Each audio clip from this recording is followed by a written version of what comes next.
My name's David, and I'm an alcoholic. It is truly a privilege and an honor to be asked to stand up here in front of you today and to have the opportunity to share my experience with the program of Alcoholics Anonymous. That's all I have. I mean, that's all I have to offer. I don't claim to be an authority on the disease of alcoholism. I hold no college degrees or have no credentials that make me an expert on the disease of alcoholism. And I would be a fraud if I pretended to be so. I'm also not an authority on Alcoholics Anonymous. So, all I know is what my life has been like in the last 11 years and what it was like before I came to you. And what I'm here to share with you tonight is what it's been like, and what it's like today. And the best way I know to do that is to start from the beginning. And since in our big book they talk about alcohol being only a symptom of our disease, I didn't understand that when I first got to you. Alcohol is but a symptom, and I really believed what I think many of us believe when we get to Alcoholics Anonymous. If I just stop drinking, I'll be okay. And those of you who are like me know that that's not true, because I had stopped drinking before. And if just not drinking was all that I needed to stay sober and happy and peaceful, I wouldn't be up here tonight. I would have stopped coming to Alcoholics Anonymous a long time ago.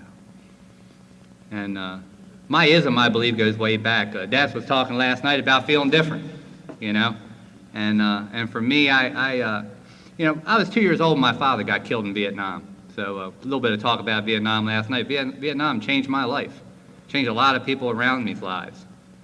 And I grew up in the wreckage of having lost a father. And by all accounts, my father was a hell of a man. And what that did is it did a couple things for me. Growing up, number one, I was one of the few kids that I knew that didn't have a dad. My mom didn't remarry till I was 16 years old. She just couldn't really seem to get past the loss of my father. And the other thing it did for me is when you've got a man like my father, who by all accounts was just one fine hell of a man, when a guy like that dies young, what the people around you tend to do is they paint a hero image of him. They paint a godlike hero image that no matter how good you do in life, you never quite live up to it. And that's really what I came up in. And so I always felt, I felt different because I didn't have a dad. I felt different because, I was being raised by this single mom who was just doing the best that she could with what she had. And my mom is one hell of a woman. She raised me while she went back to college. She raised me with principles and values in a little two-bedroom house, that she refused to go home to mom and dad and let them take care of her. She's a stand-up kind of woman. In my sobriety, what I've learned is as I've learned to look back on my past, and the events of the past haven't changed, but how I look at it has changed a lot. I used to look back on my past and blame my mom for not doing this right or not doing that right. And my God, I tell you, I'm a parent now, and I can't imagine being 19 years old, in 1970, and her whole life was built around she was going to stay at home with the kids, and this man that was her husband was going to take care of everything. He was a knight in shining armor, and then he's gone. And she's got a 2-year-old to raise by herself. So that was what I grew up in, and that really, I think, paints the picture for the difference that I felt. And I don't know, I've heard people that come from normal homes that say they felt different, so I don't know whether it's just something inside or what, but that also led me to see some professionals early on in my life. It was very clear that I was not a normal child. And I think that helped a little bit with the feeling of difference. I tell you what, in 1973 or 74, it wasn't fashionable to be seeing a psychiatrist, And I wasn't running around the playground telling my little buddies that, once a week they were sitting me behind a desk and this guy was asking me all kinds of questions. I didn't want to tell my little friends about that. And I knew that when I was in school, and if I got in a little trouble, I went down to the principal's office and, usually I'd wind up in a little fight with some other little kid about something. I had a little bit of an anger problem growing up. And they would pull out my folder. My folder would be about this thick, And they would pull out the little boy that, I just beat the crap out of his folder, and his folder is about this thin. And I'd say, there's something different there, I got a thick folder, he's got a thin folder, And the reason that I mention that is because I had a lot of good people try to help me. I was raised in the church. I was went to church every Sunday and the Sunday school, and my mom worked part-time for the church. I spent a lot of time in the church. And, the whole concept of God and my father being one were pretty easy for me. I was told that my dad was a good man, and when he died, he went to heaven, and that, God and my father were pretty much one. And so even though I had these feelings of difference, there was a strong bond, a strong spiritual hunger that just seemed to develop inside of me early on. And, by the time I was about 13 years old, something had happened. Those feelings of difference had intensified, and, the trips to the psychiatrist and the psychologist had gone on from the time I was 5. And nobody just really seemed to quite be able to straighten me out. I wasn't a bad kid. I was just kind of a troubled kid, And I knew in the neighborhood that I lived in that, that I wasn't really allowed to get too close to certain kids because their parents didn't think I was a good influence on them. So that's kind of the background. At 13 years old, I had a profound experience, and I don't know if I doubt that it's when I had my first actual drink, but it's the first time that I took a drink and it did that magic, And if you're an alcoholic, and I talk about that magic that alcohol does for you, hopefully you get a warm little glow and a tingle inside when I say that, And if you're a non-alcoholic, you're probably sitting there going, what are he talking about, And I really believe that's the difference, is that alcohol does something for me that it doesn't do for the normal drinker. And if you want an exercise in frustration, try to explain to a non-alcoholic what that is, It'll drive you crazy. And at 13 years old, I had started working the summers loading trucks. I wanted to make something out of myself. I wanted to have things a little better than I had them growing up. And I was taught about hard work being the way sort of up. Hard work and an education from the time I can remember was drilled into me as the way up and out of wherever it is that I wanted to get out of and the road to a good direction in life. Get a good education, work hard, and do fine. And so I went down that path. And 13 years old, I'm loading trucks while my other little buddies are out playing baseball and riding bikes and doing the things that 13-year-olds probably should do. And I went away to Richmond, Virginia for a weekend with these guys, and we were loading furniture all day. And, I worked as hard as I could. I was 5 foot tall and about 110 pounds. And it was about 100 degrees outside. It was, one of those, days like we have in Baltimore, and Richmond's the same way, where, you get these days where it's like, 99 degrees and 99% humidity, And you can't hardly even breathe, it's so thick. And I worked in the back of a 130-degree tractor all afternoon, and at the end of the day, we were all sitting around, and this is what alcohol does for a guy like me. These truck drivers are real men, They were real men, And I mean, I grew up pretty much raised by women. Most of the men in my family were busy working 2 jobs, and I was raised pretty much by women, and I sit at home and I watch the TV, and I seen guys like Clint Eastwood and John Wayne on them westerns, And I knew they were real men, They'd walk into a bar and they'd order whiskey. They'd drink it straight down, punch the guy next to him or shoot him, That's a real man. And I tell you what, you take away the gun, and these truck drivers weren't a whole hell of a lot different. I mean, I never actually saw them shoot anybody, but I saw an awful lot of them, hit the guy next to them for no reason. And they cussed, and they worked hard, and they drank hard, and they were just something to be around. And, at the end of that day in Richmond, they're all sitting on boxes, we're all sitting around in a circle on boxes, and I'm off to the side on my own little box, but I'm out of the circle. Because I'm a kid, I'm 5 foot tall and 110 pounds. And they're the real men there in the middle, and they're drinking. And they're drinking 16-ounce Budweiser cans. And I'm just kind of watching, I'm just kind of on the outside. Kind of like you watch around the coffee pot if you got a newcomer in your meeting, they're kind of standing off to the side, kind of peering in, trying to see what's going on. And I was kind of like that. I'm off to the side, kind of trying to peer in and see what they're doing, what's going on there. And one of the guys saw me looking, and he said, "Hey, Dave," he said, "come over here."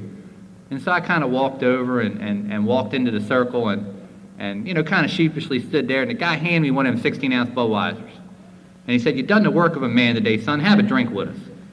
So what alcohol did for me, first of all, it took me from outside the circle, and I pulled up my little box, and I sat right in the circle with the men. and started to drink. And I didn't want to be a little kid. I didn't take that drink because I was an alcoholic. I took that drink because I didn't want to be a 13-year-old boy. I wanted to be a man, and I wanted to fit in with the men. And I also didn't want to be a lightweight, so I watched how they drank it, And they got done theirs, and they crushed the can up and threw it away, and I got done mine and tried to crush the can and threw it off to the side in frustration, and they gave me another one, and the magic happened, man. The magic happened at about a can and a half, And, I'm just drinking, and all of a sudden I'm in the middle of the circle, and I'm standing up, And this is what alcohol does for me. Alcohol animates me. It makes me a leader of men, It takes me from being a little boy sitting on the outside of the circle to being in the circle with the men to being a leader, I'm ready to direct these men in the right direction. And I don't know where I'm leading them to, but I know one thing. We're going to drink some more of this stuff wherever we go. And my drinking that night, I can describe for you the night at Richmond, and you can just multiply it and sort of step up the frequency and the cost, and that's pretty much my drinking. That night I drank as much as I could. At some point in that night I went into one of these things called a blackout, where I just seemed to kind of lose my memory. And I discovered something the next day about what happens when a guy like me goes into blackout. And our big book talks about it. There's a paragraph in there that I love, and it says, "Now what about the real alcoholic?" And it talks about a Jekyll and Hyde drinker. It talks about someone who might be one of the finest people but let them drink for a day or two, and they become more or less insanely drunk, dangerously antisocial, And when I read that, later on in my life, I said, man, that's me.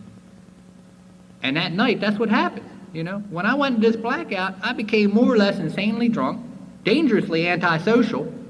But you know what? When you're working around a bunch of pig-town truck drivers, and you're 5 foot tall and 110 pounds, you're not a real big threat to these men. So, and they're kind of used to violence anyway, So because I wanted to get in a fight with them all and got a mouthy, and they just thought it was hysterical. They just had a good old time with it.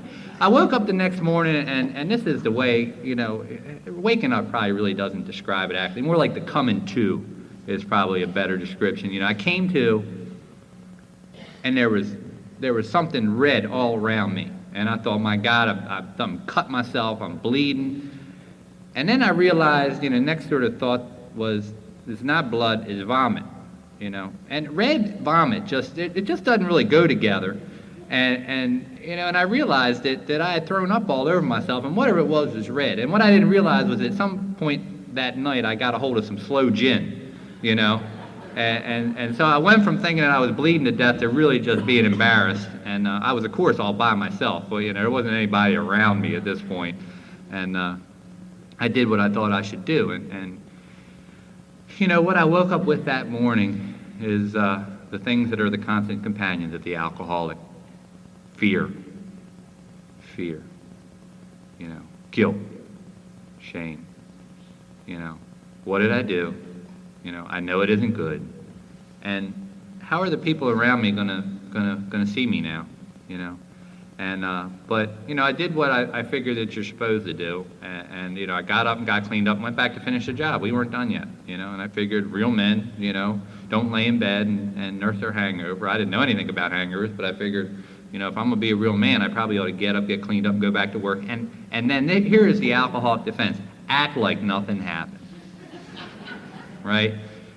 Don't go saying anything. You wait and see how other people react, and then you adjust accordingly. Right? And like I said, that first drunk, for these guys, these pig-town truck drivers, man, this is like a rite of passage. I mean, getting drunk and violent and throwing up on yourself was, man, you're one of the guys. Now, come on into the circle, man. I was never sitting outside the circle again after that.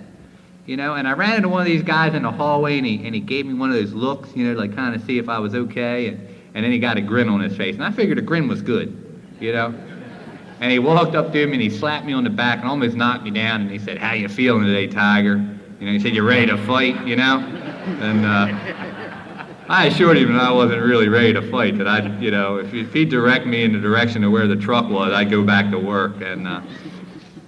And from 13 on to 19, when I walked in the doors of AA the first time, I mean, that's really the way my drinking went. But what happened for me is it began to cost me more and more as I went on. And I really think what alcohol, I've heard people say that alcoholism is a great remover. For a guy like me, I didn't have a chance to build up the life. I didn't have a chance to build up a whole lot to be removed. I started from pretty much ground zero. So what wound up getting removed from me first wasn't a career of 20 years. It wasn't the love of my children. It wasn't a wife. It wasn't the things that some of the people in AA that I hear who have drank for 20, 30 years, wind up losing in the end. For me, what I started with ground zero was my dignity and self-respect. And eventually it stripped away all of that and my dreams and hopes. So I started with a lot less and got stripped a lot faster, I think, than some do. And I think that's why I got here young, and that's why I've stayed. Because I tell you, there are people all over this world who will give their lives this very day. They will rather die than to be stripped of their simple human dignity and their self-respect. And I lost mine by the time I was 19 through alcoholism. And the ism, it isn't just the alcohol. The ism played a big part in that. But I really believe without the alcohol, the ism is secondary. You can have the alcoholic personality, but if you don't drink, it's damn hard to become an alcoholic. And that may sound odd to some of you out there, but I tell you what, I got some people in my family that fit that bill. They just don't drink, but they got a lot of the ism. And I'm grateful that I'm here today. And I'm grateful that I got this disease. That's a hell of a thing to say, but it's true. And so what happened from the time I was 13 till I was 19, and I talked a little bit about the being stripped of my dignity and self-respect and dreams. When I was 5 years old, and I'd be out in the woods and I'd be laying back and underneath a tree looking up at the sky, and it was almost like I could feel there was something inside of me more than my physical body. And I had hopes and dreams, and I had dreams. Most of the men in my family are pretty much solid blue collar, always have been. And my father was going to be one of the first that was going to kind of break out of that mold. And a lot of people had high hopes and dreams and ambitions for him to actually be the first to make it through college. And and from the time I was a kid, a lot of the dreams that my father had wound up being transferred to me. And I think they were as much my dreams as they were other people's dreams for me. And I tell you what, when I graduated high school at 18 years old, I was right where I thought I ought to be. I had just gotten accepted into one of the best colleges in the country for the field of study that I wanted to pursue. I was dating a pretty little blonde cheerleader type from school, and I was a varsity athlete, and I was the top male student in my graduating class. But on the inside, what had happened was things like high-speed chases with police officers, my first trip to jail, beating up my girlfriend in a blackout. Those are the kind of things that started happening to me by the time I was 18. So on the outside, although the pieces were sort of in place, on the inside, alcoholism had really started to cost me, and it started to cost me really that dignity and self-respect. And I really started making some decisions based on fear, like, well, I'm not going to go to that really good school. And we talk about like fear of impending doom, and I think that's a defense mechanism for alcoholics. I think we know when we're in deep shit. We know when we're in trouble, And I knew that if I went away to school, it wasn't going to be good, And so I decided to stay and go to a local school instead of going away to that other college. And I rationalized and said, well, really, don't want to put that financial burden on my parents and grandparents, and even though they were willing to see to it that I had the opportunity, that I'll stay here and I'll go to a local school. It'll be less expensive, and I'll live at home. And what I intuitively knew was that if I got away from those people that were taking care of me, bad things were going to happen. And when I beat up my girlfriend in a blackout when I was 18. I decided something had happened that night that I didn't mean to happen, and I kind of crossed the line. And I decided I was going to control my drinking. And so that was my first real effort at 18 was, okay, I did some things that I don't remember doing. I did some things that were out of character for me. It never really has mattered to me a whole lot what other people said I should or shouldn't do. I'm just that way, you know? It still doesn't today, truthfully. What's always mattered to me is what I think I should or shouldn't do. And when I hit that girl in a blackout in front of a couple hundred people that were my classmates and had been for a long time, some of those people that saw me do that had known me my whole life. And I started getting the calls the next day from those people who cared about me saying, man, what happened to you last night? What is going on with you? There's something really, really wrong with you. And I put about 3 more blocks in that wall, between me and you when those kind of things began to happen in my life. And instead of me telling my friends the truth and saying, I really don't know. I really don't know what happened to me, and I'm scared. I think I might have a problem, bigger than I am. I'd say things like, well, she deserved it. She shouldn't have been giving me a hard time about my drinking, or, none of your business, those kind of things. That was my answer. So I put up that wall of anger, and on the inside what happened was a chunk of my soul just went right out the door. Because on the inside I was scared to death. I'm wondering what's going on with me, what's happening. And, I did such a good job at controlling my drinking when I was 18. By the time I was 19, I wound up standing in front of a mirror with a gun in my mouth. I had all these things that I swore I wouldn't do. There were all these lines I swore I wouldn't cross. And when I left high school, I did go into that local college and made the dean's list the first couple semesters. But by the time I was 19 years old, a short year later, I had been reduced to quitting school before I failed out. I was running the streets, carrying guns, and doing all the stuff that goes along with that. And I went home one night, looked at myself in the mirror, and hated the guy that I saw, and I didn't even know who he was. And I'm 19, and I'm looking at this guy at 4 o'clock in the morning, and I say, that ain't me. I don't know who he is. And I stuck that gun that I had been carrying around in my mouth, and I pulled the hammer back and had my finger on the trigger, and I was shaking and I was crying, and I cursed myself for being too much of a coward to pull the trigger. And our big book talks about a jumping off place. It talks about a place where we wish for the end, where we can't imagine life with alcohol anymore, and we can't imagine life without it. And that's where I stood, man. I can't imagine going on. I'm 19. I'm not even legal drinking age yet. And I can't imagine not drinking the rest of my life. But God, I can't imagine feeling this way another day. If I feel this way another day, I'm going to pull that trigger sooner or later. And I walked in my first meeting of Alcoholics Anonymous. And let me take a step back and tell you about the legacy that's been left for me in Alcoholics Anonymous. I'm not the first to come. I had a grandfather. Sometimes you see these little kids running around AA meetings, 4 or 5 years old. I was one of those little kids running around AA meetings. My grandfather got sober when I was 3 years old. So I knew what Alcoholics Anonymous. I went fishing with some of you sitting out in this audience when I was a little kid. Some of you knew my grandfather, the fine man. So I knew what Alcoholics Anonymous was about, and although it had been suggested when I was 16 years old, I wasn't about to come here.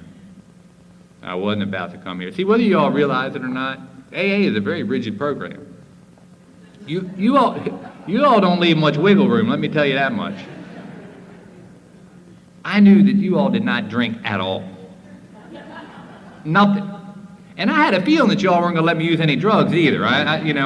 My grandfather didn't tell me that, but I kind of just intuitively knew that you all were about nothing. There was no mind-changing or moon-altering drug. Now, you tried to fool guys like me and say one day at a time, but that wasn't cutting it. I knew my grandfather died sober. I knew there were guys that I hung out with and went fishing with that were sober 2-3 times longer than I was alive at the time. So I knew I wasn't under the illusion that Alcoholics Anonymous was really a short-term thing. I knew it was a lifetime thing. Let me tell you about this man. Let me tell you about watching a guy drag an oxygen bottle to a meeting. Sometimes you see that in meetings. For me, it has a special place in my heart when I see somebody, one of these old-timers, dragging an oxygen bottle in the meeting. See, I knew from watching my grandfather, I wasn't even sober then. I knew what it took for him to get to that meeting with that oxygen bottle.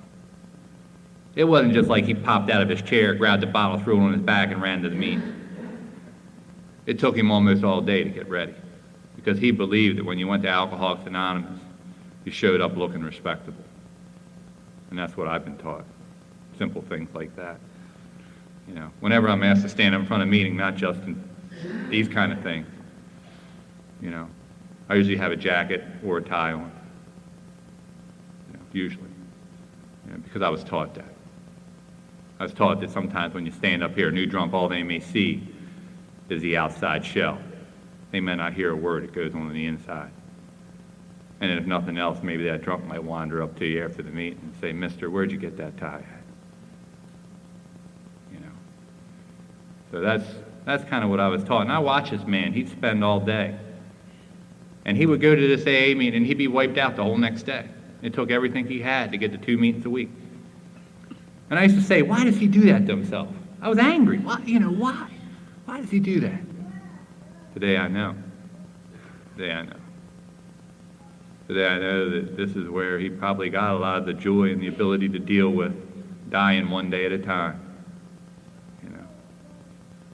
That's what got my attention, man. You all have taught me so many things about living. But there are those who have gone on who have taught me how to die. It isn't any bigger deal that any of us are going to face than that. I watch people face it like it ain't no big deal. And that's when I really start to think, this is real, man. The God that you all have got here. There's some power here. You know, that's the way I want to step off when it comes time. 19 years old, I wasn't willing to make the commitment. I just came and looked around. I seen the smiling faces. I seen the people that stuck their hand out and welcomed me. I raised my hand and said I was an alcoholic, but I wasn't willing to go to any lengths. See, I really wasn't convinced yet, you know. In our big book, you know, we get all the way into how it works, and we read it tonight, and it says, being convinced we're at step 3, right? You get all the way to chapter 5, and then there's that sentence, right? And I remember, like, first time I read the book, I got there, and I go, where the hell 1 and 2 go? You know? Where'd they go at, you know? And after studying that book for a few years now, I've kind of found that one little sentence in the first step, and it says that we had to fully concede to our innermost selves that we were alcoholics. This is the first step in recovery. Concede. We had a little presidential election here recently, didn't we? Didn't we have a little presidential election? And wasn't there a period of time where it was sort of back and forth? What happened when Al Gore conceded? It was over. It was over. I had to reach that point of concession.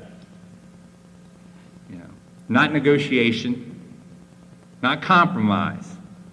There will be no compromise for people like me. There will only be concessions. That took some time. I don't concede easily. See, I'm a real alcoholic. People like me a lot of times die because it takes a lot to bring us to our knees. 3.5 years in and out of Alcoholics Anonymous from the time I was 19 till I was 22. 3.5 years of sitting in these chairs with you smiling, happy people. 3.5 years of picking up countless one-day chips. 3.5 years of you telling me to keep coming back. And 3.5 years of being convinced that I would never get it and I would die a drunk. That's what I needed. Let me tell you about 3.5 years of putting a family through living hell. See, we don't talk a lot about that up here. People like me who stand up here, oh yeah, I came in and, 1987, got sober in 1990, isn't it wonderful? Yeah, it's a wonderful thing. Tell you what, that 3.5 years I about killed people that love me. Because there is nothing worse that we can do to the people that love us than to come in, stop drinking, people see a change, make the promises, make the apologies, get our family's trust back, and then just pull the rug out from under them and destroy it again. And by the end of that 3.5 years, my family, the people that love me the most, were saying, Dave, and they told me this after I was sober, they didn't tell me at the time, said, there were times when we wish you would die so it would be over. Because we just couldn't stand it. We just couldn't stand what you were doing to yourself, and we couldn't stand what you were doing to us anymore. And we knew something had to give. I'll tell you about the last 2 weeks of my drinking. I did a little treatment center tour in 1989. I put together 6 months. That was the longest period of sobriety that I'd ever had in those 3.5 years in and out of Alcoholics Anonymous. And after that period of 6 months, I drank twice on antabuse. And see, what I began to understand, it took me 3.5 years to get convinced that I was really bad. I really thought I was some kind of high bottom, young, not even legal drinking age, college kid with a good-looking girlfriend and a new car. I'm just feeling the nip of the ringer. Isn't it great that I got to AA, And I tell you what, man, by the time I got back to you all 3.5 years later, it was nothing but wreckage. That tornado had, that they talk about in the big book, man, coming out of that storm cellar, and you just look around and go, man, everything is gone. And like I told you, there wasn't a whole lot to begin with.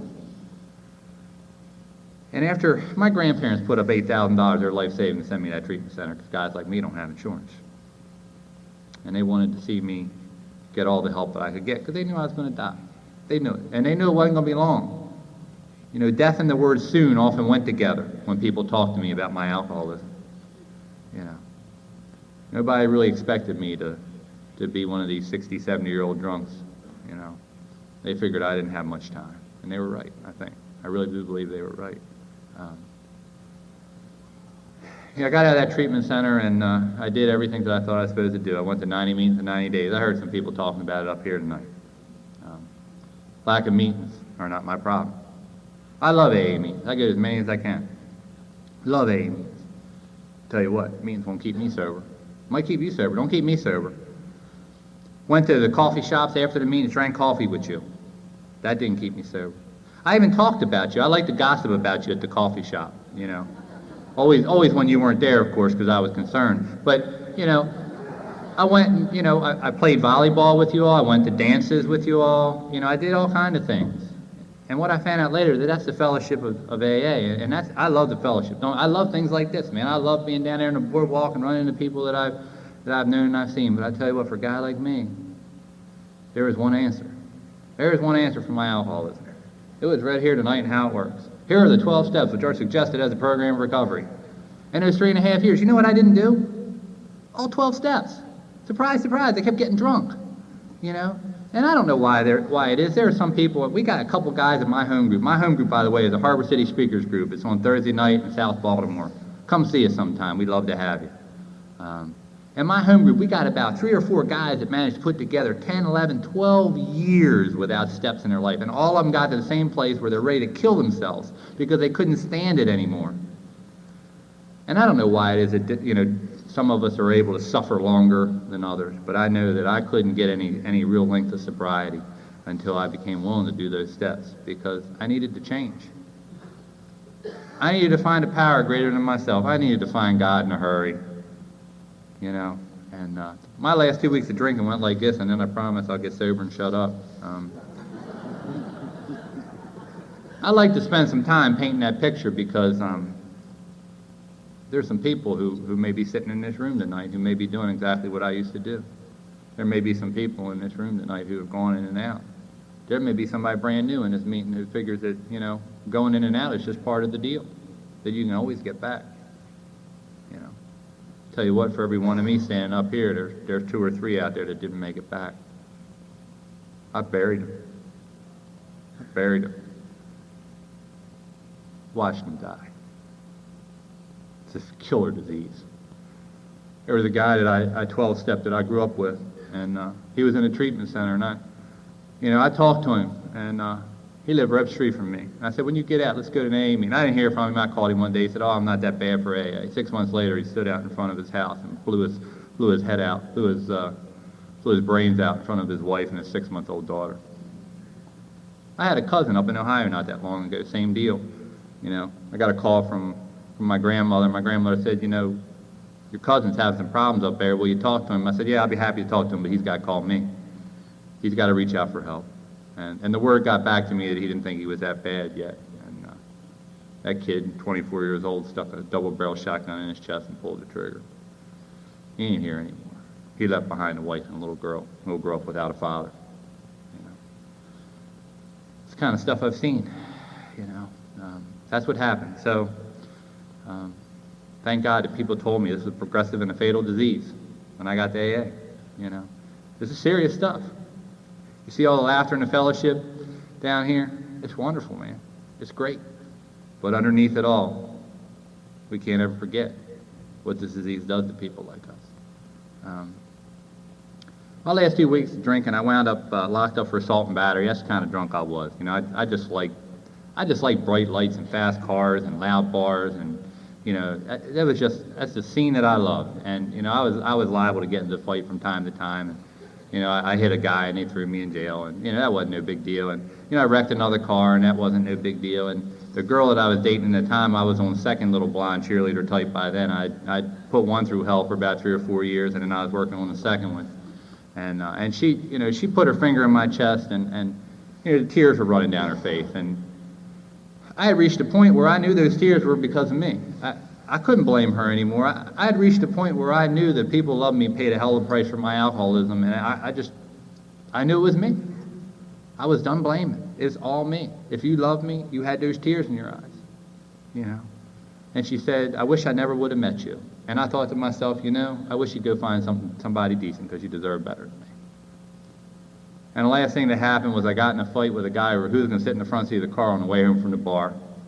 And all accounts that we can figure is the guy caved the side of my head in on a concrete pole. When I came to, I was 22 years old, laying in a hospital bed dying, bleeding to death dying.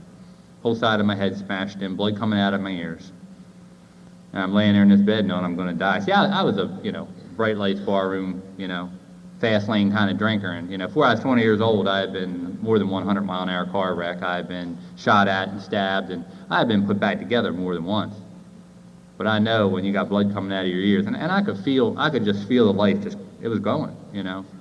And what I didn't know was, you know, a couple minutes, you know, and it was one of these deals where I'd be conscious for a minute, and then I'd be out for an hour, and each time I'd come to, it'd be a whole different scene playing out. And what really got my attention was, you know, I came to, and my grandfather was holding my hand.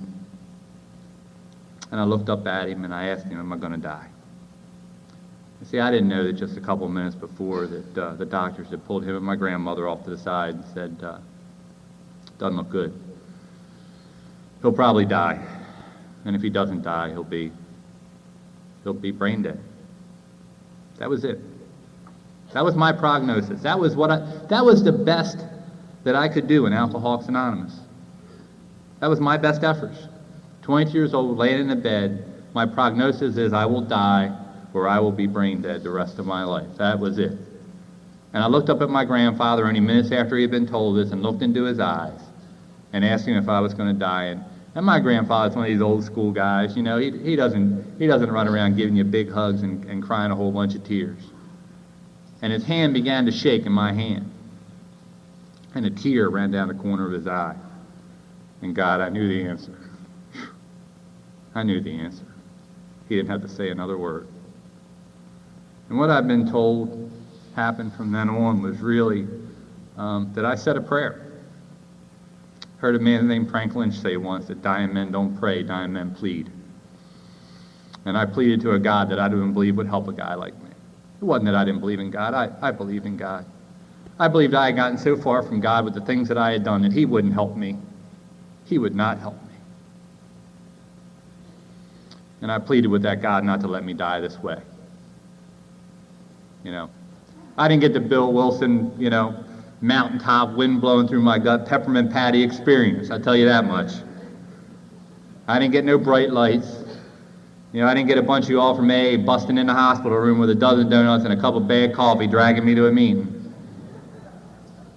What I got is I came to it about 4 in that morning, covered in my own vomit, with a priest praying over me.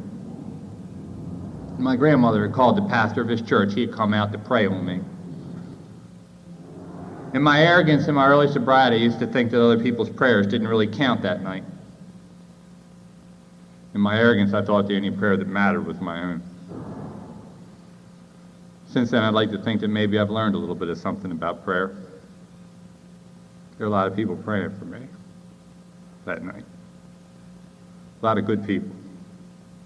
A lot of decent people. I'm here to say tonight, I think those prayers might have helped. A bum like me get another day this side of the dirt.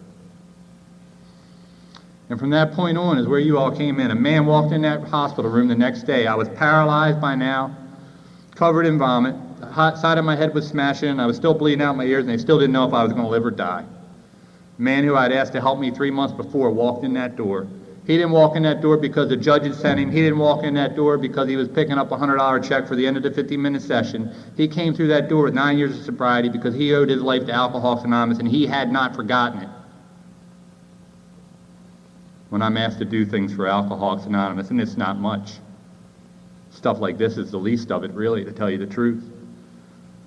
I try to remember that that man was willing to drop whatever he had going on that day to come to a hospital to try to carry a message to a hopeless, dying bum like me.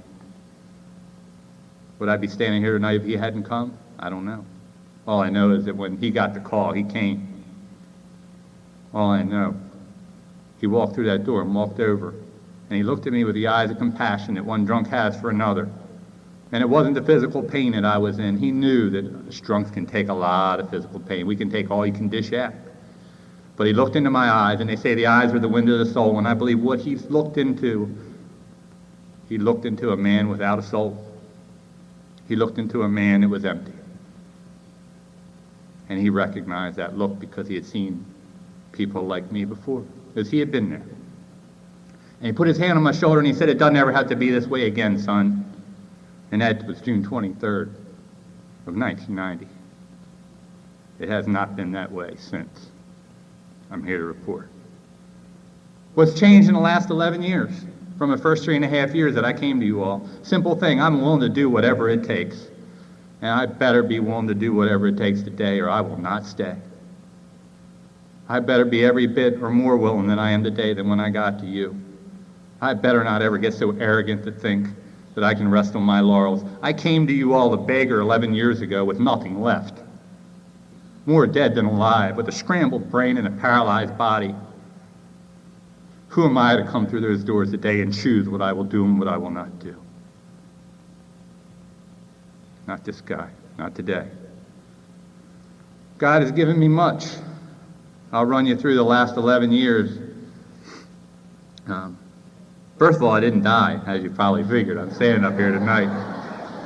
I used to have a bit of a messiah complex growing up as a child, but I really don't think I've risen from the dead, maybe figuratively. What happened was they sent me home after about 3 or 4 weeks. The insurance company figured I wasn't going to die, and I remained paralyzed. I looked like I had a stroke. My whole one side of my face hung down. I couldn't talk right. I couldn't walk. I couldn't exactly jump up and run to AA meetings, let me tell you that much. Let me tell you what you all did to me. Let me tell you about my first real spark of hope. Let me tell you about what Alcoholics Anonymous and the men that I knew and still know continue to do.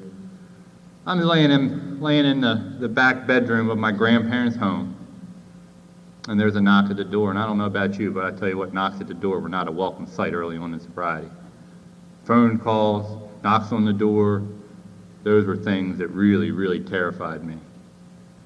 My grandmother walked into the room where I was laying down and said, "There are some people here to see you," and I must have went white with fear, you know. And she said, "It's okay, honey, they're from Alcoholics Anonymous." And I thought, "Hey, what are they doing here?" And she helped me up, and she helped me out to my dining room, and there sat 4 members of my first home group, 4 members of Alcoholics Anonymous who had heard that I couldn't physically get up and go to a meeting, and what they had done is they had taken time out of their lives to bring a meeting into my home. I couldn't tell you one word of what they said. I couldn't tell you what kind of car they drove up in. I can tell you every one of their names.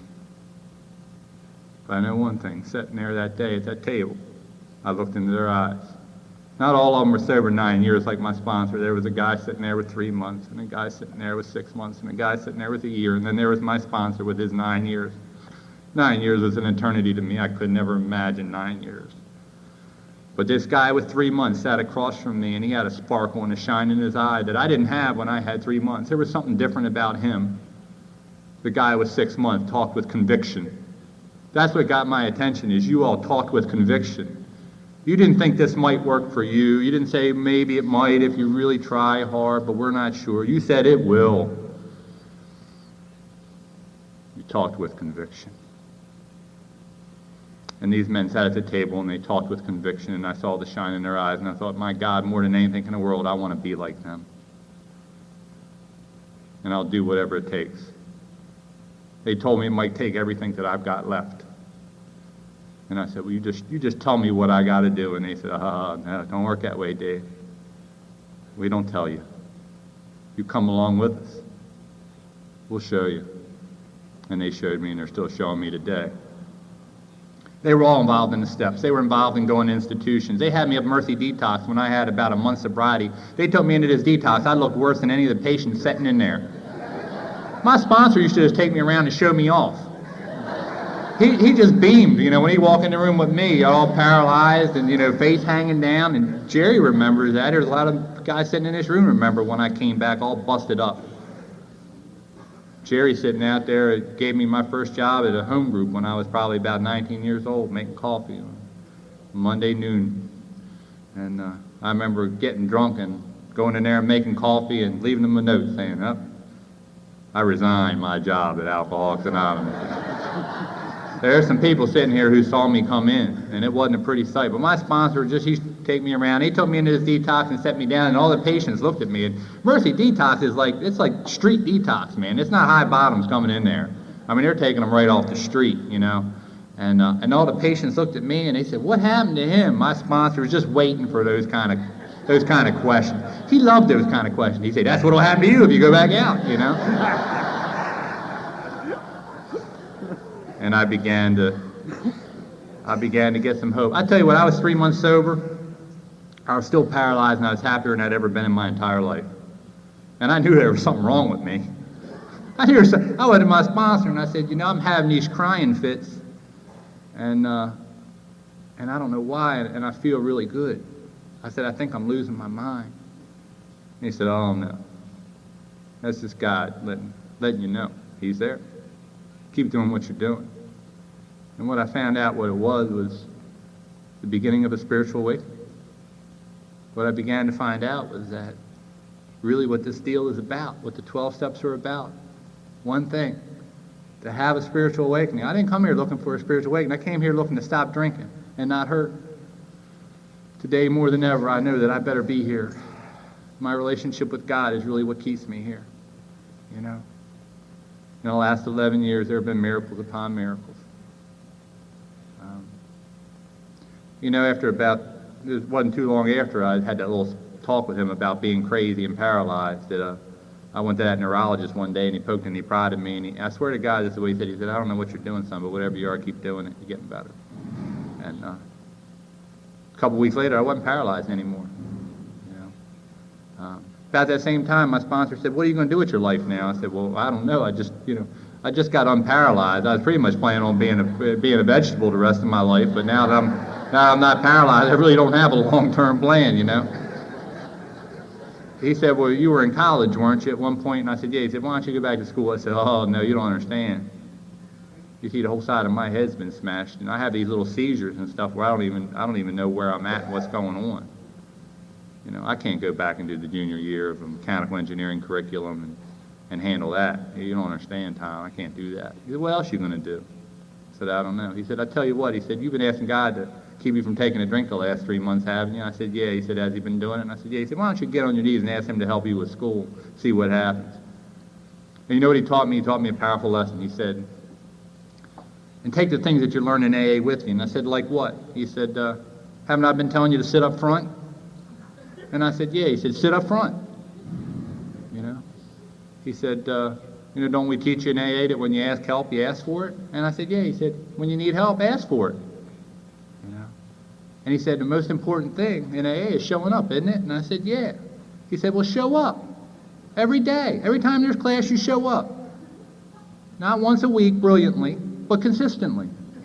And he taught me about taking the program of Alcoholics Anonymous into my life. You know what? It works.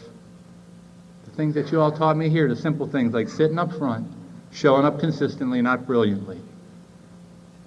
Not beating myself up for what I didn't do yesterday and not being scared to death of what's coming down tomorrow, but to do the best I can in this one day and to ask God for help. That's served me well in the last 11 years. I went back to that university day after day, week after week, month after month, year after year, because you all taught me how to do that. You all taught me that I ain't allowed to quit in Alcoholics Anonymous. I went to that sponsor at one point and asked him if I could quit. And he told me, nope, you fail or you make it. No quitting in Alcoholics Anonymous. Whoa. New concept for me. After 2.5 years, I stood up on the stage, and just like everything in Alcoholics Anonymous, I didn't just get by. I was the outstanding graduating senior in my department. You know, the same college that I was on academic probation for when I came back asked me to stay and go to graduate school and offered me a fellowship to do it. When I was a child and I laid underneath of those trees and I had hopes and dreams of being the first man in my family to go to college, I never dreamed that I would be the first and only PhD in my family. So far. And that says very little about me. It says very, very little about me. You know what it says a lot about? The power that lies here in Alcoholics Anonymous. To take a guy with his brain scrambled, more dead than alive, laying in the bed, paralyzed, nothing left, and make him a PhD. What power is that? The other thing that I was convinced God would never let me have or never let me do, because I was too bad. There was a dream that I had when I was a child, and the dream was real simple. It was this. One day, I would like to have the chance to be the kind of father and have the kind of family that I wish I had. One day. And you know, I got sober, and relationships don't always go real well in sobriety early on, you know. And the girl that I was with when I got sober, you know, I was a whole different person all of a sudden in a year, and not really through any fault of hers, and through continued character defects on my own, that ended. And so I spent about 3 years doing the, single thing in Alcoholics Anonymous. And boy, that is a lot of fun. For any of you out there who are single, man, my hats are off to you, man. That is a tough deal. I'll tell you what, I've seen a lot of guys get drunk over that. I've had that talk with a lot of young guys, and they go off looking for Miss Right somewhere, and sometimes they find her, sometimes they don't. But what that whole thing came down for me, and I kind of knew it, but I had to play around with it a while, was in that third step, I made a decision to turn my will and my life over to the care of God. And that includes everything. That includes everything. Because, see, I just had this feeling that God was going to put me with a real unattractive woman with a great spiritual program. That was going to be his revenge, I had kind of my ideal of what I wanted, and I figured, well, God's going to get me. He's going to say, all right, here you go, but she's an angel, but, And after 4 years of, doing that deal, I was sitting in the meeting one day, and there she was. Didn't know her. Hadn't seen her before. Physically, of course, she caught my eye first. But I had learned through painful experience that you just don't jump. You just don't run up and ask her out because she looks good. You got to stalk them. You got to stalk them. So this is my advice to those of you men and women who are single out there. Stalk them first, right? Find out what kind of sobriety they have before you ask them out. Otherwise, you're guaranteed a lot of pain, at least in my experience. And I started following this girl around, and she seemed to really have something. Not only was she beautiful, but she seemed to have a big, warm heart, and she seemed to be on the right path as far as I could tell. And so I asked her out, and a year and a half later, we were married. And I told you about my grandfather holding my hand, watching me die on a hospital bed. Let me tell you about some of the joys. Let me tell you about the examples of power in my life. That same man, 5 years later, in a little room, in a little church. I was standing there, and I'm getting ready to walk out. I'm kind of looking to see what's going on out there, And he puts his hand on my shoulder, and I kind of look back at him, and he's standing there, and a tear runs down his cheek. And he tells me how honored he is that I had chosen him to be my best man. Man watched me die. Watched me die 5 years before. The man used to look at me with disgust in his eyes when I passed him. 5 years later, he's honored that I chose him. What kind of power is that? You can't buy it. You can't really even earn it. It's just grace is what it is. And I find it here every day. That's what you all have given me. You've given me God's grace in a great big dose. And me and that girl were married for about another year and a half, I stood beside the bed and held her hand while she gave birth to our little precious little girl. My little blonde-haired, blue-eyed girl is 3 years old now. And she's a bundle of joy, and she's a product of Alcoholics Anonymous. There are a lot of things that I had to thank you for. Everything that's good and decent in my life I had to thank you for. But most of all, when I look into the eyes of that little girl, and I see joy and happiness and peace, I thank you for that more than anything else that I have. And, Louis here kind of let the cat out of the bag. My wife is at home, ready to give birth at any moment, So I got my little phone with me. And I'd already made a commitment to be down here, and we knew it was going to be close, but our due date wasn't until the end of September, so we thought, well, this is kind of beginning of September, we'll probably be all right. And she went to the doctor's last week, and the doctor said, well, you better not go to Ocean City unless you're prepared to give birth at Ocean City. They said, you're awful close, and we're expecting you to go pretty much any day. So my wife's down at home holding down the fort with the 3-year-old, and thank God my in-laws are helping her out. So she couldn't be here with me today, and my precious little blonde-haired, blue-eyed girl couldn't be here with me today. But you are here with me today. So I've talked long enough. Let me say this before I end. Thank you. Thank you for what you've given me. Thank you for what you've taken away. And God, thank you for what I've got left. Thanks. Good job.